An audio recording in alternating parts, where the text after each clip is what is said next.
बिस्मिल्लाहिर्रहमानिर्रहीम, अस्सलामुअलैकुम। Health talk में मैं हूं आपके साथ आपकी मेज़बान फलक कादिर। आपको प्रोग्राम में वार्म वेलकम करती हूं। नाज़रीन, आज का प्रोग्राम जो है हम मूसा फाउंडेशन की ताउन से पेश कर रहे हैं। जैसा कि आप सबको पता है कि कोविड-19 की वजह से हमारी ज़िंदगी के जो रोज़मर्रा के मामला थे वो बहुत बुरे तरीके से असरअंदाज हुए हैं, और जो है वो हमें जो दूसरे भी मामला हैं जो नॉर्मली हमारे हॉस्पिटल्स आने जाने के मामला हैं या फिर कोई भी ऐसे जॉब्स के मामला हैं, सब बहुत बुरे तरीके से जो है वो मुतासर हुए हैं। पब्लिक ट्रांसपोर्ट भी जो है वो अवेलेबल नहीं है। तो इसी तरीके से जो ये सब एक आउटब्रेक हुआ है, ये प्रॉब्लम हुआ है हम सबके साथ, उसकी वजह से जो थैलीसीमिया के बच्चे हैं उनको भी हमने इग्नोर कर दिया है। थैलीसीमिया के बच्चे जो है उनको खून के अतिये में बहुत मसला हो रहा है। पेशेंट वेलफेयर एसोसिएशन जो है वो सिविल हॉस्पिटल में एक एनजीओ काम कर रही है जो 41 ईयर्स से थैलीसीमिया के बच्चों के लिए सर्विसेज प्रोवाइड कर रही है। वो मेडिसिन्स भी दे रहे हैं बच्चों को, खून का अतिया भी उनके लिए जो है वो जमा कर रहे हैं। इसके अलावा जो है वो हर माली और जो हेल्थ के हवाले से हर तरीके से उनकी हेल्प कर रहे हैं। और दूसरा जो है उनको अभी उन बच्चों को, वो थैलीसीमिया के बच्चों को आपकी हेल्प की बहुत ज़्यादा ज़रूरत है, आपकी डोनेशन की बहुत ज़्यादा ज़रूरत है। तो काइंडली स्क्रीन पर मौजूद नंबर पर रब्ता करके आप उनसे जो है रब्ता करें और उनसे जो भी आपसे हो सकता है आप डोनेशन उनको प्रोवाइड कर सकते हैं। इसके साथ साथ जो है हमने आज मूसा फाउंडेशन के जो हेल्प करने वाले लोग हैं या जो उनके फाउंडर्स हैं उनको हमने इनवाइट किया अपने प्रोग्राम में। हमारे साथ मौजूद हैं फैसल मूसा साहब जो अकाउंटेंट हैं, और हमारे साथ मौजूद हैं डॉक्टर सहर शहजाद साहब जो सिविल हॉस्पिटल के अंदर फैमिली फिजिशियन भी हैं। इसके अलावा जो अभी वो during this period isolation ward में भी सर्विसेज प्रोवाइड कर रहे हैं। अस्सलाम वालेकुम, बहुत वेलकम इन माई प्रोग्राम। बहुत शुक्रिया तशरीफ़ लाने का प्रोग्राम में। फैसल मूसा साहब, आपसे शुरुआत करती हूँ मैं। जैसे कि आपकी फाउंडेशन जो है मूसा फाउंडेशन वो बहुत सारे खदमात सर अंजाम दे रहे हैं, जैसे कि आप लोग हेल्थ के लिए भी काम कर रहे हैं, एजुकेशन के लिए भी काम कर रहे हैं, और भी फलाई सोशल काम कर रहे हैं। आपके वालिद साहब, आपके भाई, ये सब मिलकर आप जो है वो काम कर रहे हैं। और दूसरी जानब जो है वो आप किसी से भी अतिया जो है वो नहीं ले रहे हैं, अपनी बिहाफ पर ये सब काम कर रहे हैं। तो काइंडली बताइएगा कब आपने ये अपना मिशन स्टार्ट किया, कैसे आपको ये ख्याल आया, या कब से आप ये काम कर रहे हैं? शुक्रिया। मेरा नाम फैसल मूसा है और मैं जो मूसा फाउंडेशन में जो है वो एज अ ट्रेजरर, अकाउंटेंट और इवेंट प्लानर जो है वो मैं अपने फ़राइज़ अंजाम दे रहा हूँ। और हमारी जो ये फाउंडेशन है ये अबाउट 10 ईयर्स से जो है वो सर्विंग कर रही है to the humanity, for the humanity. और हमारा जो बेसिकली जो मकसद था वो यही था कि हम कुछ ऐसा करें लोगों के लिए जिससे उनकी भलाई हो सके, उनकी खैर ख्वाही हो सके। और अक्सर होता ऐसा है कि हमारे माशरे में ज़रूरत भी इसी चीज़ की है। तो इसको मद्देनज़र रखते हुए बेसिकली हम लोग विदाउट प्लेटफार्म, मतलब पहले मूसा फाउंडेशन के प्लेटफार्म से हट कर भी हम लोग लोगों के लिए जो है वो जो हमसे हो सकता था वो हम कर रहे थे। मैं, मेरे वालिद साहब और मेरे भाई आसिफ मूसा साहब जो है वो कर रहे थे। लेकिन फिर हमने जो है सोचा एक प्लेटफार्म बनाने का, और वो हमने बनाया अपने वालिद साहब के नाम से ही। मेरे वालिद साहब का नाम जो है वो मूसा है, तो हमने उसी नाम के हवाले से जो है फाउंडेशन रजिस्टर्ड करवाई, और उसको जो है वो प्रॉपर वे पे हमने उसके अंदर जो है हम हेल्थ पर, एजुकेशन पर और जो सोशल इश्यूज़ जो हैं उस पर जो है हम काम कर रहे हैं। और मुसलसल काम करते हुए प्लेटफार्म के, मूसा फाउंडेशन के प्लेटफार्म के तो तवज्जुह से काम करते हुए हमें 5 साल से ऊपर हो गए। और हमने जो है हेल्थ पर, एजुकेशन पर और डिफरेंट इश्यूज पर बहुत सारे काम किया जी डॉक्टर साहब, आपकी जानब आऊँगी कि जैसे कि थैलीसीमिया एक मेजर मसला है हमारे मुल्क का, क्योंकि आपको पता है हमारे पास स्क्रीनिंग का बहुत इशू है। सबसे पहले तो हमारे पास डायग्नोस ही नहीं हो पाता कि थैलीसीमिया जो है वो मर्ज़ क्या है, बड़ा देर से जो है पता चलता है। फिर उसके बाद अगर शादी भी हमारे यहाँ पर हो रही होती है तो वी इग्नोर इट दैट कि थैलीसीमिया भी कोई एक बीमारी है, जैसे अगर माइनर से मेजर होने में आपको पता है कि उसका क्या रीज़न होता है। तो ये जो थैलीसीमिया के बच्चे होते हैं इनके लिए किस तरह खून का अतिया जमा करना होता है और किस तरह इनको जो है वो बार बार खून दिया जाता है? देखिए, जो थैलीसीमिया के बच्चे होते हैं ना, इनका एज भी रहता है 5 to 6। जब 5 to 6 आता है तो हम इनको ब्लड ट्रांसफ्यूजन करते हैं। इनको वीक्स में किसी को बच्चे को 2 लग रही होती है ट्रांसफ्यूजन, किसी बच्चे को 1 ट्रांसफ्यूजन की नीड होती है। और हम कोशिश करते हैं कि इनका जो HB है वो 9 तक मेंटेन रखें। सही है। और जब हम इनको बार बार HB लगा रहे होते हैं, ट्रांसफ्यूजन कर रहे होते हैं, इससे तो आयरन ओवरलोड में चले जाते हैं बच्चे। ये ठीक है। चिलेटिंग एजेंट्स देते हैं आयरन को कम करने के लिए, डिफरेंट बहुत सारी जो है वो चीज़ें जो है दरकार होती हैं। जो इस तरह की थैलेसीमिया के लिए आप लोगों ने भी बहुत अरसे तक काम किया है, मूसा फाउंडेशन ने भी थैलेसीमिया के बच्चों के लिए हमने बहुत सारा काम किया। हमने 3 से 4 मेडिकल कैंप लगाए उसके डोनेशन के, डोनर के लिए, डोनर्स के लिए सारे आपने मेडिकल कैंप्स लगाए हम लोगों ने। तो सर आपको तो बहुत अच्छे तरीके से पता होगा कि इसमें कितनी रिक्वायरमेंट होती है। जैसे एक ब्लड ही इसके लिए इतना इम्पोर्टेंट तो है, बिल्कुल वो तो सबसे इम्पोर्टेंट जुज़ है, पर ब्लड के अलावा जो अद्वियात हैं उनका जो है वो बहुत ज़्यादा रोल है। और उसके लिए भी हमें डोनेशन, पैसों की फाइनेंशियल, बहुत एक्सपेंसिव मेडिसिन है वो, बिल्कुल बहुत एक्सपेंसिव है वो। पेशेंट्स आते थे हमारे पास क्लिनिक्स पे, देखा है मैंने अपने, और गवर्नमेंट हॉस्पिटल में देखा है, तो लोग आके रोते हैं कि हमारे पैसे नहीं है, हमें कहीं से अरेंज करके दें, हम के मेडिसिन लें और हम सर्वाइव कर सकें। अगर सर्वाइव नहीं कर पाएंगे तो उनका जिगर ख़राब हो जाएगा। बिल्कुल सही। जो थैलेसीमिया के बच्चे होते हैं इनकी उम्र कितनी होती है, क्या कब तक इन सर्वाइव कर पाते हैं? हमने जितना भी तक मैंने अपने जब देखा है अपने पेशेंट्स को, तो मैंने 20 साल, 22 साल, 15 साल, कोई इससे पहले भी चला जाता है। अगर जैसे कि अभी हालात चल रहे हैं, अगर उनको ब्लड ट्रांसफर की जरूरत पड़ेगी, अगर उनको ब्लड नहीं मिलेगा तो वो वर्स होते जाएंगे, ख़राब होते जाएंगे, केसेस और ख़राब होते जाएंगे। ठीक है। तो डॉक्टर साहब मुझे ये बताएं कि एक शख्स अगर एक बार उसने ब्लड डोनेशन किया तो वो कितनी मुद्दत के बाद दोबारा ब्लड दे सकता है? 3 मंथ्स के बाद आराम से, बिल्कुल आराम से। और उसके लिए क्या क्या रिक्वायरमेंट होती हैं? आप अगर हेल्दी हैं, आपका बॉडी वेट बहुत इंपॉर्टेंट है, देन आपका HB लेवल, फिर आपकी बॉडी के अंदर और कोमॉर्बिड्स ना हो, आप कार्डियोवैस्कुलर डिसऑर्डर के मरीज ना हो, डायबिटिक के ना हो, या फिर आपको कोई और इन्फेक्शियस डिजीज ना हो, हेपेटाइटिस B, HIV ना हो, हेपेटाइटिस B, C। बट एक ये ब्लेसिंग भी है, क्योंकि जब आप अत्या करने जाते हैं खून, तो आपका खुद से स्क्रीनिंग हो जाता है, आपको पता चल जाता है कि हेपेटाइटिस B या C के तो आप शिकार नहीं है, वरना तो हम ऑब्वियसली बात है हम स्क्रीनिंग तो करवाते ही नहीं है। पर जब कभी आप किसी को खून अत्या देने जाते हैं तो उस वक्त आपका फ्री में, मुफ्त में स्क्रीनिंग किया जाता है, आपके ब्लड के अंदर कोई कंटेजियस डिजीज तो नहीं है। तो अगर कोई भी शख्स खून का अतिया देता है तो उसके बाद उसकी बॉडी के अंदर क्या चेंजेस आते हैं? क्योंकि ज़्यादातर लोग जो है वो शायद डरते भी हैं, हमने खून दे दिया तो कहीं हम बीमार ना हो जाए, हमारी इम्यूनिटी डिक्रीज ना हो जाए, या ये हालात जो चल रहे हैं अभी, ये जो कोरोना की वजह से आउटब्रेक हुआ है, तो और भी लोग थोड़ा डरे हुए हैं कि हॉस्पिटल्स में जाकर अगर ब्लड देने लगे तो हो सकता है हम मुतासिर ना हो जाए। तो ये बहुत सारे मसले दरपेश आ रहे हैं इन मासूम बच्चों को। तो जो शख्स अगर जा रहा है तो ब्लड डोनेशन करने के लिए कौन सी एहतियाती तदाबीर उनको अख्तियार करनी चाहिए? दूसरी बात यह है कि अगर ये ब्लड कोई देता है तो उसका क्या फ़ायदा होता है खून अतिया करने की वजह से? देखिए, इन बच्चों को ब्लड की ज़रूरत है, बेहतर है जाना चाहिए सबको घर से निकल के इनको ब्लड देने के लिए। ठीक है। तो जैसे किसी का HB, हम HB टेस्ट चेक करते हैं पहले टेस्ट के, उसका HB कितना लेवल है, मोर देन 12 होता है तो हम उससे ले लेते हैं उससे। ठीक है। और उससे पूछते हैं कोई बीमारी तो नहीं है, कोई रन तो नहीं कर रही, कोई HIV, कोई हेपेटाइटिस B, C तो नहीं, कोई फीवर, रिसेंटली कोई फीवर तो नहीं हुआ था, जैसे अभी फ्लू चल रहा है, तो कोरोना वगैरह का 14 दिन पहले कोई बीमार हुआ और खांसी नज़ला हुआ तो हम उनका नहीं लेते। फिर सही है, उनको हम पेंडिंग पे डाल देते हैं, जब आप लगे आपको बेहतर है फिर हमारे पास आएँ।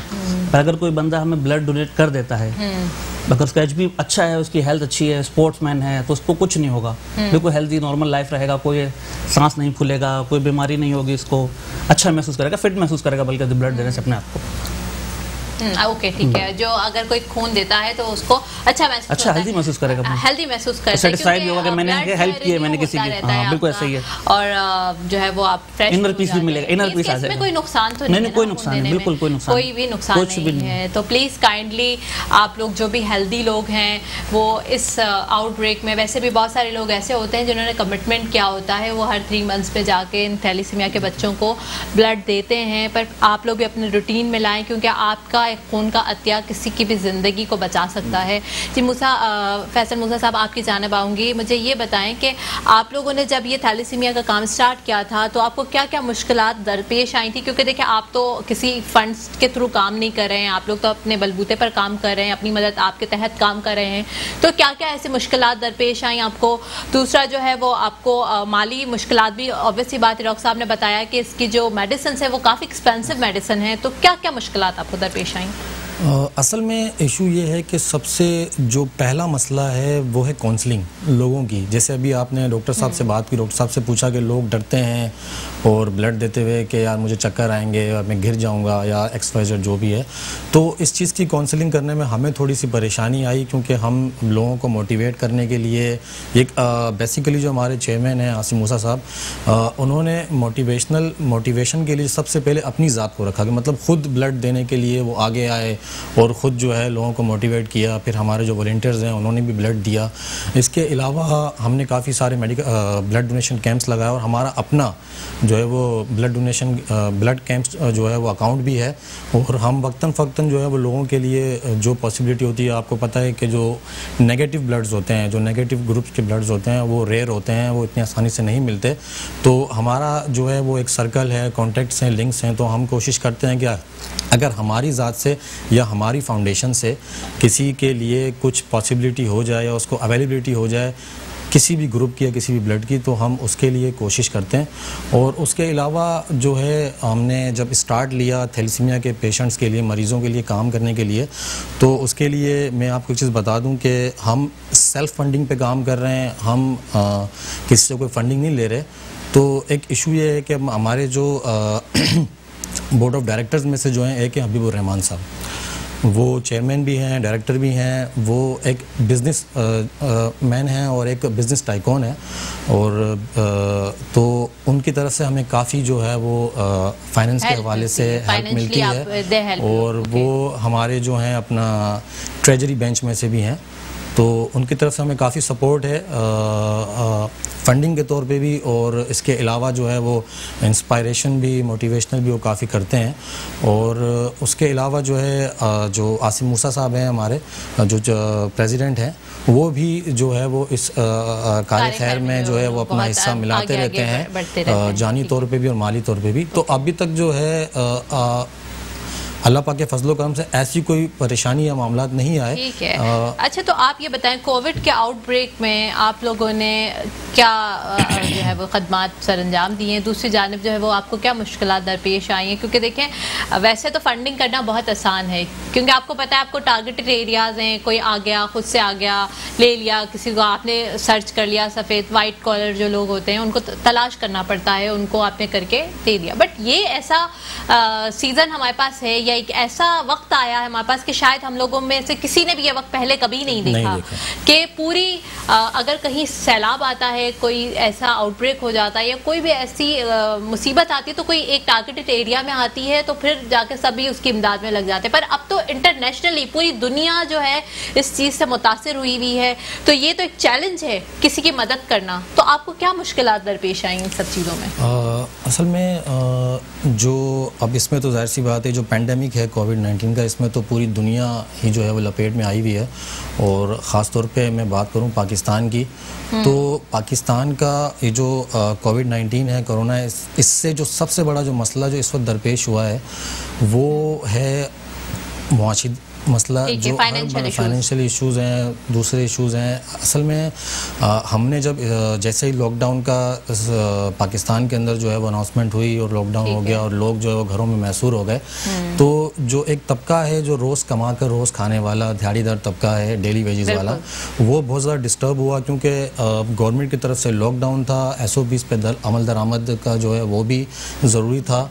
तो उस सूरत हाल को मद्देनज़र रखते हुए हमने पहले दिन से ही कोशिश जारी कर दी कि उन लोगों के घरों तक राशन पहुंचाया जाए, सहूलियात पहुंचाई जाएं जो लॉकडाउन की वजह से घरों में मैसूर हैं, घर से नहीं निकल सकते।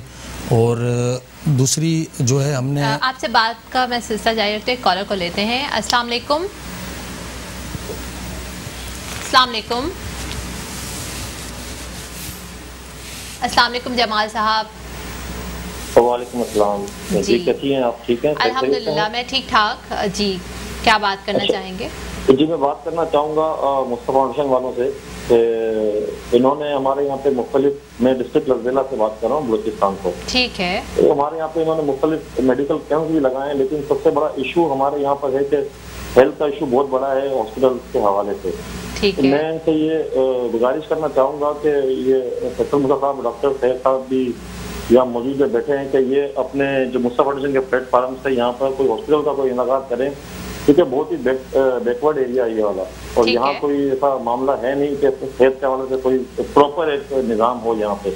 ठीक है, और ये गुजारिश करनी थी कि इसका जवाब दे दें हमें कि क्या ये कर सकते हैं, नहीं कर सकते, या जो भी है इसके हवाले से जवाब दें हम। ठीक है, बहुत शुक्रिया आपकी कॉल का। जी, आपको सवाल जो है वो आपने सुना है कि वो चाह रहे हैं कि उनकी जो डिस्ट्रिक्ट है उसमें इस तरह की फैसिलिटीज़ नहीं है, तो आप लोग क्या उनकी मदद कर सकते हैं? अच्छा, मैं उसी तरफ ही आ रहा था कि जो हमारी राशन ड्राइव थी उसके अंदर जो हम काम कर रहे थे वो हमने कराची, इंटीरियर सिंध समेत जो हमने जो है लसबेला में भी जो है वो राशन तकसीम किया था। और हम जब वहाँ गए और हमने जो वहाँ हालात देखे तो वाकई में ये जो बात की गई कि वहाँ पर बहुत सारे इश्यूज़ हैं हेल्थ के, तो वो हमने नोटेड डाउन किए। हमने देखे कि वहाँ पे वाकई में हेल्थ का बहुत ज़्यादा इशू है, और मौजूदा वक्त में जो इस वक्त कोरोना की वबा फैली हुई है और लोग जो हैं वो बहुत ज़्यादा परेशान हैं, क्योंकि कोरोना के अलावा भी जो दूसरे मसले मसाइल हैं, कोई कैंसर का मरीज़ है, कोई हार्ट का है, कोई किस, उनको भी परेशानी का सामना है। और हब लसबेला में ऐसा कोई मेयारी हॉस्पिटल भी नहीं है। तो हमारी कोशिश यही है, और हमने हमारा जो बोर्ड है, हमारा जो डायरेक्टर्स का जो मेंबर्स का जो बोर्ड है, उन्होंने बैठकर इस पर बात भी की है। और इंशाल्लाह हमारे फ्यूचर प्रोजेक्ट्स में जो हमारे फ्यूचर में जो हमने जो सोचा हुआ है, हमने जिस पर काम करना है, उसमें से एक जो है वो हमारा हॉस्पिटल का इनकाद भी है, जो हमने लसबेला जैसे मुतवस्सित इलाके में या शहर में जो है वो हमने उसको रन करना है। और इसके लिए हमारी कोशिश जारी है। इंशाल्लाह बहुत जल्द जो है हम इस पर जो है वो इंशाल्लाह। ठीक है, एक और कॉलर को शामिल करते हैं, साजिद साहब। जी अस्सलाम वालेकुम। जी वालेकुम अस्सलाम। जी साजिद साहब कहाँ से बात करें? मैं गडानी से हफ्चोकी से बात कर रहा हूँ। ठीक है जी, क्या सवाल था? जी, ये मूसा फाउंडेशन वालों ने वहाँ पर एम्बुलेंस भी दी है लीडा वालों को। जी बिल्कुल, ठीक है। तो इन्होंने वहाँ पर जेल में टेस्ट वेस्ट भी कैदियों के, पुलिस वालों के कराए थे। हमारे सारे लेबर के सबके टेस्ट हुए थे। ठीक है। अभी इन्होंने कोशिश की थी, कहा था कि अस्पताल बनेगा इंशाल्लाह। ठीक है। तो हमारे इधर मजदूर सबका है सारा। ठीक है। तो उनका कोई हॉस्पिटल का इन्होंने कहा था, मूसा फाउंडेशन वालों ने पहले भी बहुत उधर काम किया है, अभी राशन वाशन भी सारा दिया है। तो इनका कोई ऐसा निजाम हो कि अल्लाह करे ये उधर हॉस्पिटल बना दें, हमारे बलूचिस्तान वालों के लिए सुकून हो जाए। ठीक है, ठीक है, ठीक है, बहुत शुक्रिया आपके कॉल का।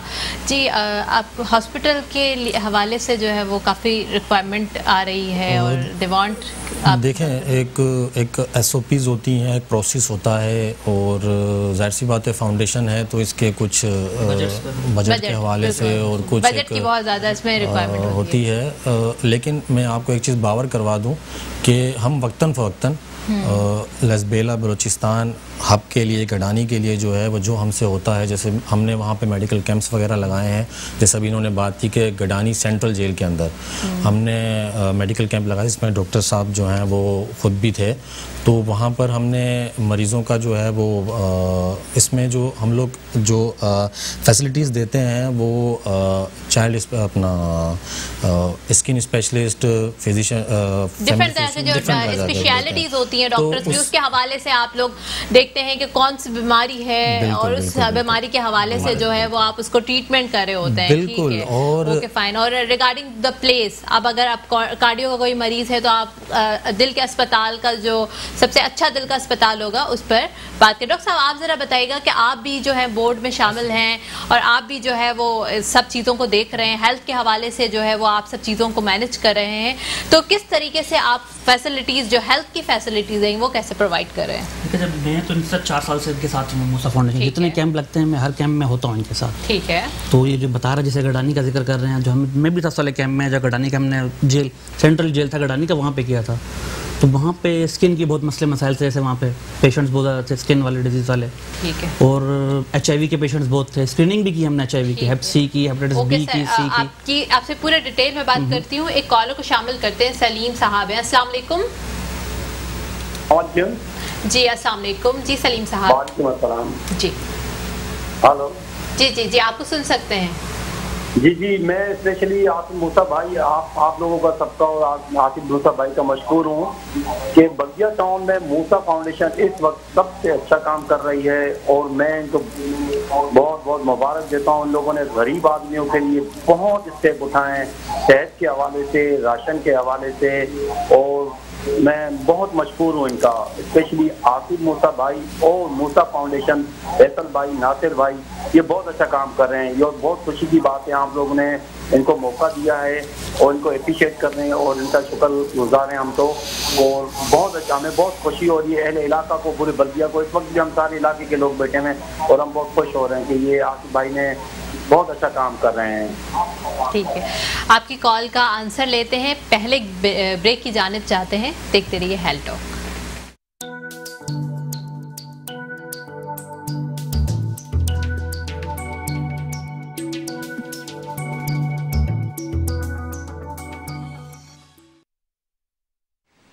Welcome back after the break. हम बात कर रहे थे HIV स्क्रीनिंग के बारे में भी, और कॉलर को भी जो है वो आपने शामिल किया था अपने प्रोग्राम में, उनके भी सवाल का जवाब लेते हैं।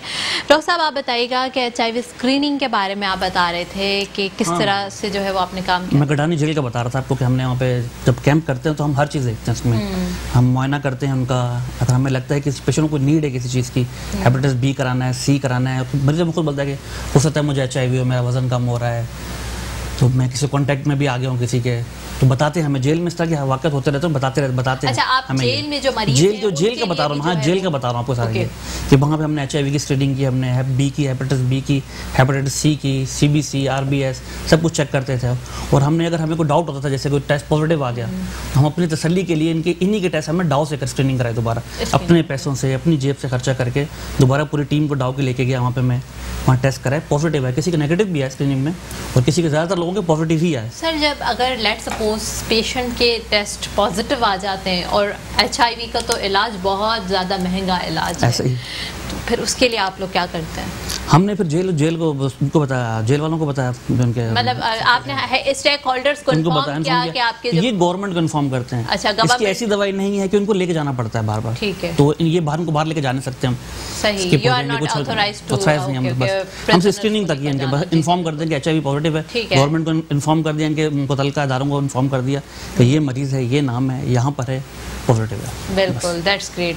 अच्छा, मुझे ज़रा आप ये बताएंगे, देखिए हमने हेल्थ की तो बहुत बात कर ली, इसके अलावा जो है आपने ही मुझे बताया था कि एक छोटी बच्ची थी और उसके साथ एक सानिया पेश आ गया था, उसमें आप लोगों ने किस तरह, अगर कोई आपसे, वैसे भी हमारे बहुत सारे व्यूअर्स भी प्रोग्राम देख रहे हैं, अगर कोई आपसे रब्ता करना चाहे तो वो आपके हमारे स्क्रीन पर आपके नंबर भी हमने प्रोवाइड किए हुए हैं। अगर कोई इनसे रब्ता करना चाहता है किसी भी ज़रूरत के तहत, कोई हेल्थ के हवाले से, कोई राशन ड्राइव के हवाले से, तो वो इस नंबर पर रब्ता करके मूसा फाउंडेशन से जो है वो हेल्प ले सकता है। अब बच्ची के बारे में बताएं कि किस तरीके से जो है वो उन्होंने आपसे रब्ता किया और कैसे आपने उनकी हेल्प की। देखें, अभी जैसे कॉल आई थी एक भाई की बल्दिया टाउन से, बिल्कुल बल्दिया टाउन से, तो बल्दिया टाउन में जो है वो इस वक्त, अब ज़ाहिर सी बात है हमारा आबाई इलाका है, तो हमने वहाँ पे बहुत सारा काम किया है। असल में एक बच्ची थी फबीहा, सही, उसका जो है अपना 70 to 80% जो है वो जल गई थी। कुछ पानी ले जाते हुए या खाना वगैरह का जो कुछ मामला था, तो उसके बाद हमने सोशल मीडिया के थ्रू जो है वो, जब हमें पता चला कि बच्ची है और वो इस कदर बीमार है और कोई पुरसाने हाल नहीं है, गरीब लोग हैं, नहीं कर सकते इलाज और घर के अंदर ही जो है वो, तो फिर हमारी जो टीम है उसने उस बच्ची के घर का विज़िट किया था। डॉक्टर साहब भी जो उस टीम में थे, और डॉक्टर साहब ने जाके जो है वो ख़ुद विज़िट किया था। डॉक्टर साहब ने देखा कि उस बच्ची की कंडीशन वाकई में बहुत ख़राब थी और इन्फेक्शन जो है वो पूरी बॉडी में उसका हो चुका था। तो फ़ौरन से पहले जो हमने, हमारे जो चेयरमैन हैं, प्रेसिडेंट हैं, उनसे रब्ता किया और उन्होंने कहा कि आप इनको एडमिट करवाएं। तो फिर हमने उसको, बच्ची को जो है वो लियाकत नेशनल में जो है वो एडमिट करवाया था और वहीं पर ही उसका इलाज हुआ, आखिर से, इब्तदा से आखिर तक। और अभी जो है वो माशाल्लाह बच्ची बहुत बेहतर है। उसका जो पूरा फाइनेंस से पूरा जो खर्चा है वो हमारी मूसा फाउंडेशन ने ही जो है वो उसका बेयर किया था। और डॉक्टर साहब को भी जो है वो इस हवाले से जो है वो सारा पता, क्योंकि ये भी वक्तन फ़क्तन वहाँ हॉस्पिटल जाकर जो है वो ट्रीटमेंट के हवाले से जो है वो बास फूस करते रहते थे। तो इसके अलावा जो है हमने और भी बहुत सारे ऐसे नीडी पीपल हैं, मुस्तहिक लोग हैं, बहुत सारे ऐसे लोग हैं जो बड़ी बीमारी में मुब्तला हैं जिनका इलाज बहुत ज़्यादा एक्सपेंसिव है। और क्योंकि बल्दिया टाउन जो है वो बेसिकली एक मुतवस्सित इलाका है, गरीब लोग वहाँ पे ज़्यादा हैं, दिहाड़ीदार तबका ज़्यादा है, तो रोज़ कमा के रोज़ खाने वाले हैं, उन पर परेशानी का आलम हो जाता है जब कोई इस तरह का पहाड़ टूटता है। तो एक कॉलर को भी शामिल करते हैं हमारे साथ। कासिम साहब है बल्दिया टाउन से। अस्सलाम वालेकुम। वालेकुम डॉक्टर साहिबा, मुझे बड़ी खुशी है, मेरा कॉल आपको लग गया। आपका प्रोग्राम बहुत अच्छा है और हम देख रहे होते हैं। बहुत शुक्रिया। बहुत मुफीद मालूमात हमें जो है वो मिलती हैं। डॉक्टर साहिबा, बस आपसे बात करना था कि आपके सामने ये लोग बैठे हुए हैं और आप भी माशाल्लाह यहाँ मौजूद हैं। तो इस वबाई अमराज जो भी फैली हुई है यहाँ पर, इसको लेते हुए एक लो प्रिविलेज बंदा जो उस एरिया के अंदर रहता है वो किस तरह इन मामलात को संभाले, कि उनको किस तरह हम अवेयरनेस दें कि भाई आप अपना घर के मामलात भी चलाएं और SOPs को भी फॉलो करें। इसके अलावा डॉक्टर साहिबा, जो दूसरा मेरा सवाल ये था कि कोरोना के अलावा भी बहुत सारे परेशानियां हैं मरीजों को, क्योंकि लोग जो है ज़्यादातर घर में बैठ गए हैं, जैसे कि थैलेसीमिया वगैरह है, उनको ब्लड की ज़रूरत पड़ती है। तो हम किस तरह जो है वो आपस में बैठ के और आप लोग सारे मिल के ऐसा कोई कैंपेन लॉन्च करें या इस तरह की कोई बात करें जो फाउंडेशन आपके सामने बैठी हैं, कि लोगों को अवेयरनेस दें और उन लोगों का भी जो है वो ख्याल रखा जाए और सिर्फ खुराक को लेके जो है वो परेशानी ना फैलाई जाए। ठीक है, बहुत शुक्रिया आपके कॉल करने का। सबसे पहले सर उनका सवाल यह है कि थैलीसीमिया जो है, जो आज हमारा टॉपिक भी है, थैलीसीमिया, और पेशेंट वेलफेयर एसोसिएशन को प्लीज़ अपनी ज़कात और जो डोनेशन है उनको दें। उन थैलीसीमिया के जो बच्चे हैं वो आपकी ज़कात के मुंतज़िर हैं, आपकी डोनेशन के मुंतज़िर हैं, उनको जो है वो खून के अतिये की भी ज़रूरत है। तो प्लीज़ काइंडली जो है उनको स्क्रीन पे हमारा ज़कात और डोनेशन के लिए हमने रिक्वेस्ट भी किया हुआ है। दूसरा जो है इनका नंबर भी जो है वो मौजूद है स्क्रीन पर, आप इनसे रब्ता करके और खून का अतिया भी इनको प्रोवाइड कर सकते हैं और फाइनेंशियली भी जो इनकी हेल्प है तो आप उनकी कर सकते हैं। डॉक्टर साहब जो है वो कॉलर की जानिब का सवाल की जानिब आऊँगी कि जो थैलेसीमिया से रेलेवेंट उन्होंने बात की है, दूसरा SOP से रेलेवेंट उन्होंने बात की है, उसके बारे में थोड़ा बताइएगा। देखें, कुछ ब्लड ग्रुप्स वाले जो वो जो हैं कैंप जो लगाते हैं ये लोग, तो ये लोग कह रहे हैं कि जैसे कि आप हमें कॉल करें, तो सैनी वाले हो गए, फातमिया वाले हो गए, PW वाले हो गए, कहते हैं हमें कॉल करें, आप हम एक साथ लश्कर बना के नहीं आ सकते, SOPs खराब हो जाएंगे, क्राउड नहीं कर सकते। तो आप जैसे कोई एक घर सेलेक्ट कर लें किसी दोस्त का, 10 लोग जमा कर लें, तो हमारी टीम के 2 बंदे आके उन 10 मेंबर्स का ब्लड लेके डोनेट हो जाएगा। सबसे बेहतरीन आइडिया यही है, वरना फिर अपना बुक कराएं अपना, जिस टाइम देंगे आपको वो उस टाइम पर जैसे स्केड्यूल करें, 2 दिन बाद का मिले, 1 दिन बाद का मिले, बस ऐसे उठ के नहीं चले जाना, पहले कॉल करनी है, अपॉइंटमेंट लेनी है। बल्कि ब्लड अगर लेट सपोज आप किसी हॉस्पिटल में जा रहे हैं, ब्लड डोनेशन के लिए भी जा रहे हैं, तो आपको सैनिटाइजर का इस्तेमाल लाजमी करना है। हम बार बार सैनिटाइजर के बारे में बात करते हैं, हैंड वॉशिंग के बारे में बात करते हैं। उसकी वजह यह है कि जो वायरस की लेयर है वो लिपिड लेयर है, यानी कि वो चिकनाई से बनी हुई लेयर है, और जब सोप या फिर सैनिटाइजर पर अप्लाई होता है तो वो वायरस उस वक्त किल हो जाता है। तो जब आप जो भी जो डोनेशन के लिए जाना चाह रहा है या अतिये के लिए जाना चाह रहा है, तो वो सैनिटाइजर का इस्तेमाल सैनिटाइजर लेके जाएगा, मास्क, ग्लव्स, ये सब चीज़ों का बहुत लाजमी इस्तेमाल करना चाहिए। But social distancing very important. But doctor साहब आपको बताया, फिर मैं फैसल मूसा साहब की जानिब पे आऊँगी रिगार्डिंग हैंड सैनिटाइजर, मास्क और ग्लव्स, ये सब चीज़ें भी बहुत ज़रूरी हैं, क्योंकि ये जब से आउटब्रेक हुआ है तो मास्क जो नॉर्मल मास्क है जो आपको 200-300 में एक बॉक्स मिल जाता है, तो उसकी कीमत है आसमानों पर चढ़ गई। अब लोगों के पास तो खाने के लिए पैसे नहीं है, तो बेचारे मास्क और सैनिटाइजर कहाँ से लेंगे?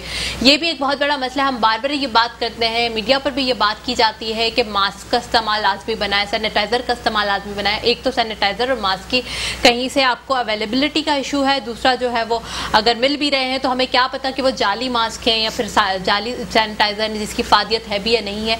तो अगर कोई खून का अतिया देने जा रहा है तो उसको मास्क का इस्तेमाल लाजमी करना है। इसके अलावा social distancing is very important, crowd आपको जमा नहीं करना है, और आपको वो सैनिटाइजर इस्तेमाल करना है जिसकी इफादियत बहुत अच्छी हो, जिसमें 60 to 70 70% अल्कोहल मौजूद हो, रजिस्टर्ड है जो रजिस्टर्ड हो, बिल्कुल इसके ऊपर भी हम डिफरेंट तरीके से प्रोग्राम करते आए हैं। सैनिटाइजर से रेलेवेंट भी, अवेयरनेस से रेलेवेंट भी हमने लोगों को बहुत सारी आगाही दी है कि किस तरह के सैनिटाइजर और मास्क का इस्तेमाल करने, किस तरह आपको मास्क वेयर करना है, टेक्निक्स के बारे में बताया। मूसा साहब, फैसल मूसा साहब, आप मुझे बताइएगा कि जो हैंड सैनिटाइजर, मास्क, ग्लव्स, ये एक बहुत बड़ा मसला है। आपकी एनजीओ जो है वो ऑब्वियस सी बात है, राशन ड्राइव तो ये तो बुनियादी ज़रूरत है, इसके बगैर तो लोग मर जाएंगे, जाहिर सी बात है, खाएंगे नहीं तो बहुत बड़ा इशू हो जाएगा। मास्क और ग्लव्स के हवाले से भी क्या आपने लोगों की हेल्प की है? देखिए, सबसे पहले तो मैं एक बात बताऊं, जो भी कॉल आई थी कोविड-19 के हवाले से, जो भी इस वक्त सिचुएशन है, तो मैं आपको बताता चलूं कि पहले दिन से, जब से ये कोविड-19 की जो वबा है ये पाकिस्तान में आई और लॉकडाउन का सिलसिला शुरू हुआ, तो राशन ड्राइव के साथ साथ हमने मुख्तलिफ़ मकामात पर, मसाजिद में, इमाम बारगाज में, पब्लिक ऑफिस में स्प्रे वगैरह, डिसइंफेक्टेड एंटीवायरल, एंटीबैक्टीरियल स्प्रे जो है वो हमने तकरीबन तमाम तर जगहों पर किया। अच्छा, मसाजिद में और जो भी रिलीजियस प्लेसेस हैं, क्राउडी जो नॉन मुस्लिम प्लेसेस भी हैं, जहाँ लोग अल्लाह को याद कर रहे हैं, वहाँ पर आपने डिसइंफेक्टेंट्स का जो है वो इस्तेमाल करवाया, वहाँ पर आपने वो डिसइंफेक्ट्स करवाई चीजें, ठीक है। उसके अलावा जो है हमने जो फेस मास्क वगैरह हैं वो मोर देन 15,000 जो है वो हमने 15,000। अच्छा, अभी तो एक बॉक्स भी लेने जाओ तो वो 16-1700 का मिल रहा है, तो वो तो बड़ा मुश्किल काम है। अभी थोड़ा सा जो है वो रेट कुछ कम हुए हैं इसके, लेकिन एट द स्टार्ट जब से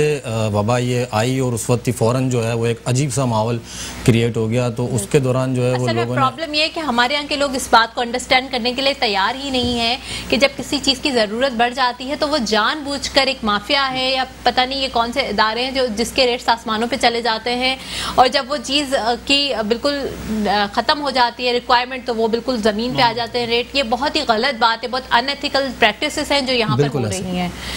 तो इसके अलावा मैं चीज़ और बता दूं, जो हमने राशन ड्राइव की थी, जो हम 6,000 से ज़ायद राशन जो है वो तकसीम कर चुके हैं मुख्तलिफ़ इलाकों में, तो उसके अंदर हमने किया ये था कि हम राशन के अंदर जो है वो साबुन और सैनिटाइज़र वगैरह भी जो है वो डालकर जो है वो लोगों को दे रहे थे।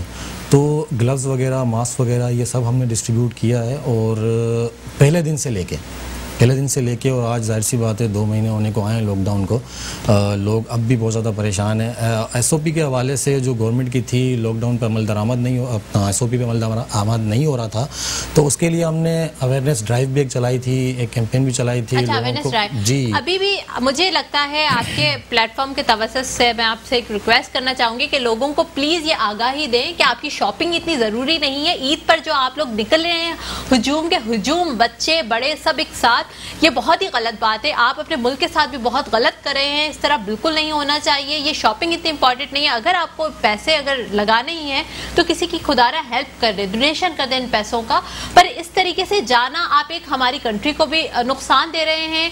इस तरह हुजूम बना के मार्केट्स में बिल्कुल भी मास्क का इस्तेमाल नहीं होता, सैनिटाइजर का इस्तेमाल नहीं होता, ये बहुत ही गलत बात है। एक तो ये चीज़ हो रही है, इस हवाले से भी प्लीज़ लोगों को आगाही दें कि ये ईद जो है वो अगर आप हेल्दी रहेंगे तो आप दूसरी ईदों को देखेंगे, ये बहुत ज़रूरी है ना। और अगर वाकई आपको बहुत शौक हो रहा है, अगर आपके पास बहुत पैसे हैं, क्योंकि ये कौम जो है जो अभी तक रोना रो रही थी खाने पीने के हवाले से, करोड़ों रुपए की शॉपिंग इन्होंने कर ली, तो अगर इतने पैसे तो आप किसी को डोनेशन कर दें। तो ये बहुत ज़रूरी है, हमारे यहाँ लोगों को आगाही देना, एजुकेट करना बहुत ज़रूरी है लोगों को। बिल्कुल, सबसे बड़ा इशू इस वक्त काउंसलिंग का है कि लोगों में जो है, कुछ लोग तो यहाँ तक कहते हैं कि ये कोरोना वोरोना कुछ भी नहीं है, अभी तक कह रहे हैं, जबकि अब जो कोरोना है वो हमारे मुल्क में इस वक्त पीक पर है। बिल्कुल। हल्का एबाब में आप देख लें, पहले होता था शाज़ो नादिर, आपने किससे पूछ लिया कि यार आप मुझे बताओ आप पे किसी हल्का एबाब में हुआ है, तो कहता था नहीं। लेकिन अब तो सूरत हाल ऐसी है कि बहुत ज़्यादा जो है वो लोगों में बहुत तेज़ी से फैल रहा है, और एसओपी पे अमल दरामद ना होने की वजह से इसके ज़्यादा असरात या नुकसान जो है। कॉलर को शामिल करते हैं जी, हमजा गुलशन से। जी अस्सलाम वालेकुम। मैम, मैं गुलशन गाजी से बात कर रहा हूँ। ठीक है मैम, मैं मूसा फाउंडेशन का बहुत मशहूर हूँ। ये हमारे जो ना गुलशन गाजी में आए थे, माशाल्लाह इन्होंने यहाँ पर राशन तकसीम किया। मैम वहाँ थोड़ा सा जो है ना, मैं ये डॉक्टर साहब से बात करना चाहूँगा कि थोड़ा हॉस्पिटलाइज का वहाँ मसला है ना, अगर वहाँ कोई अच्छा सा हॉस्पिटल वगैरह में बन जाए तो हमारे इस इलाके के लिए ना बहुत सहूलत हो जाएगी। ठीक है, बिल्कुल, बहुत शुक्रिया कॉल करने का। ठीक है, आपकी जानिब आऊँगी, पहले आप अपनी बात मुकम्मल करें। अच्छा, तो मैं ये कह रहा हूँ कि हमें काउंसलिंग करने की, ड्राइव कैंपेन्स वगैरह चलाने की बहुत ज़रूरत है। गवर्नमेंट की तरफ से जो है वो कैंपेन वगैरह या ड्राइव्स या वक्तन फ़क्तन जो होती है वो तो चल ही रहा है मामला, लेकिन हमें फ़र्द वाहिद के तौर पे भी जो है ये काम करना पड़ेगा। अपने गली में, अपने मोहल्ले में लोगों को अवेयरनेस देनी पड़ेगी कि जान है तो जहान है। बिल्कुल सही बात है। देखिए, मसला यही है कि हमारे यहाँ पर लोगों को एजुकेट करना, अब जब शुरू में आउटब्रेक हुआ था, जब चाइना में हुआ था, तो लोग बड़ा डर रहे थे, और उसके बाद भी हमारे मीम्स जो हैं, जो वो सोशल मीडिया पे इस तरह की बातें कि मतलब हम लोगों को अंदाज़ा भी नहीं था कि ये कितना ख़तरनाक साबित हो सकता है। सिर्फ यही नहीं कि बीमारी ख़तरनाक है, उसके साथ साथ जो इम्पैक्ट पड़ा है, जो बिजनेस पर इम्पैक्ट पड़ा है, जो और सारे मामला है, जिस तरह थैलीसीमिया के बच्चों पर इम्पैक्ट पड़ा है और बीमारियों पर इम्पैक्ट पड़ा है, डॉक्टर्स हमारे मुतासिर हुए हैं, ये एक बहुत बड़ा नुकसान है। लोगों को इस चीज़ को समझाना, अवेयर करना बहुत मुश्किल है। अभी तक लोग सीरियस नहीं हुए हैं, अभी तक सीरियसनेस की तरफ नहीं आ रहे हैं। डॉक्टर साहब, आप मुझे ये बताइएगा कि अभी जो सवाल था एक हॉस्पिटल के हवाले से, इसके बारे में भी प्लीज़ थोड़ी आगाही दें। अच्छा, देखिए, हमारा ताल्लुक है मूसा फाउंडेशन से। हमारा मेन फोकस बल्दिया टाउन ही है, मतलब वो एरिया ज़्यादा है हमारा, वो एरिया आपका फोकस हमारा ज़्यादा एरिया। तो हमने एक जगह तो ले ली 500 गज की, फ्रंट पे ली, मेन रोड पे जगह परचेज कर लिया हमने हॉस्पिटल के लिए। ठीक है, तो इंशाल्लाह प्रोजेक्ट में है, इंशाल्लाह 2 साल के अंदर बन जाएगा। जो फ़ोन आ रहा है गुलशन गाजी से, इन जगहों से कॉल आ रही है, करीब पड़ेगा इन लोगों को। अब हम हर जगह पे एक हॉस्पिटल नहीं बना सकते, इतना बजट नहीं है हमारा कि हम हर कॉलर को जो हमें बोल रहे हैं कि गुलशन गाजी में बना देते तो बेला में बना दें। तो हम एक ऐसी जगह सेंटर हमने चूज़ किया कि सब जगह लोगों को करीब पड़ेगा। अगर कोई आपसे रब्ता करना चाहता हो तो बेशक वो आपके, क्योंकि देखिए area wise banana, this is not the, आप कहते हैं ना कि ये फिर फरमाइशी प्रोग्राम तो नहीं है कि आप डिफरेंट एरियाज में आप हॉस्पिटल, क्योंकि हॉस्पिटल्स बनाना, इवन एक छोटा सा क्लिनिक बनाना भी बहुत मुश्किल काम होता है, क्योंकि आपको रजिस्टर्ड करवाना पड़ता है। और अगर तरीके से, क्योंकि अताई डॉक्टर तो वैसे भी हर जगह खोल कर बैठे हुए हैं क्लिनिक पर, एक ऑथेंटिक आप जो जहां आपकी नीयत जो है लोगों को फायदा पहुंचाना है, तो काफी मुश्किल काम है ये। बिल्कुल ठीक है सर। इन लोगों के लिए हम लोगों ने एक ये भी बनाया है कि हमारा एक पूरा पैनल है। जैसे मैं हूँ, मेरा एक दोस्त है सलमान आबिद है, डॉक्टर सलमान आबिद है, मेरी वाइफ है मुलाकात नेशनल मोती, हमारा पैनल है। तो हमारे एनजीओ में, हमारे ऑफिस में पेशेंट्स आते हैं, लोग आते हैं अपनी फ़ाइल लेके, वो जमा कराते हैं हमें फ़ाइल, फिर हम लोग वो फ़ाइल देखते हैं। जैसे किसी का कोई फ्रैक्चर है, क्रॉनिक आरटी हो गया, गवर्नमेंट में गया, वहाँ से डीसी हो गया, घर पे पड़ा हुआ है, ऑपरेट नहीं हो पा रहा, फाइनेंशियल इशू आ रहे हैं, प्राइवेट अफोर्ड नहीं कर सकता, वो हमारे पास आते हैं, रब्ता करते हैं, एक्सरे देके जाते हैं, पूरी फाइल देके जाते हैं। तो सिविल हॉस्पिटल ट्रॉमा सेंटर में काम कर रहे हैं, और ट्रॉमा सेंटर जो है तो काफ़ी मतलब अच्छा वेल डेवलप हुआ है, तो उसमें किस तरीके से लोगों की हेल्प की जाती है? क्योंकि देखिए, सबसे पहले तो हम इस मुल्क में टैक्स देते हैं, और हम जाहिर सी बात है, इस मुल्क हमारा जो है वो हमारे लिए एक छत है जो हमें फैसिलिटीज़ बेशक दे भी रहा है। तो गवर्नमेंट हॉस्पिटल्स में लोगों को कितनी हेल्प होती है इस हवाले से? देखिए, गवर्नमेंट में कुछ सेटअप्स तो ऐसे हैं जो बहुत अच्छे हैं, जहाँ हर चीज़ अवेलेबल है। जैसे ट्रॉमा सेंटर हो गया, सिविल बेहतर है, जीपीएमसी बेहतर है। जैसे अब्बासी में चीज़ें नहीं अवेलेबल होती, सिरिंज वगैरह नहीं है, ड्रिप नहीं है, मेडिसिन नहीं है, सिर्फ बेड और एक डॉक्टर, क्योंकि मैंने हाउस जो वहीं से की हुई है, एक बेड है और एक डॉक्टर है, बस, बाकी कुछ भी नहीं है। तो ये प्रॉब्लम ये भी होती है कि वहाँ पर जो काम करने वाला अमला है, डॉक्टर है, क्योंकि अब देखिए हमारे डॉक्टर्स का इनिशियल कॉन्सेप्ट ये होता है कि हमारा जो मरीज है वो ठीक होना चाहिए डॉक्टर। और अगर हमारे पास बुनियादी सहूलतें नहीं होंगी तो एक अंदर से एक मेंटल स्ट्रेस आपको इस चीज़ का भी होता है कि फैसिलिटीज़ नहीं होती, और दूसरा जो है क्या कहते हैं, आपके पास जाहिर सी बात है, आप फैसिलिटीज़ नहीं है तो आप कैसे सर्विसेज प्रोवाइड करेंगे? बिल्कुल ठीक है सर। एक कॉलर को भी शामिल करते जी। अस्सलाम वालेकुम। अस्सलाम वालेकुम। वालेकुम अस्सलाम जी, कौन और कहाँ से बात करें? हेलो।